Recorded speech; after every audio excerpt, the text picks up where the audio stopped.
ஒரு ஹெல்த்தியான முருங்கைக்கீரை பொரியல் எப்படி செய்யறதுன்னு நம்ம பார்க்க போகிறோம். அதுக்கு ஒரு மிக்சர் ஜாரில் வறுத்த வேர்க்கடலை, ஒரு வரமிளகா இதெல்லாத்தையும் சேர்த்து பல்ஸ் மோடில் நல்லா அரைச்சி எடுத்து வச்சுக்கோங்க. அடுத்து ஒரு கடாயில் 2 டேபிள் ஸ்பூன் ஆயில் சேர்த்துக்கோங்க.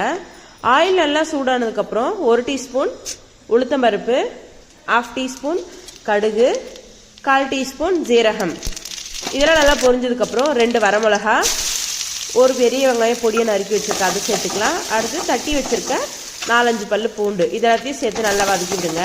இப்போ வெங்காயம் நல்லா வதங்கினதுக்கப்புறம் அலசி வச்சுருக்க முருங்கைக்கீரையை சேர்த்து ஒரு டைம் நல்லா கலந்து விட்டுக்கோங்க.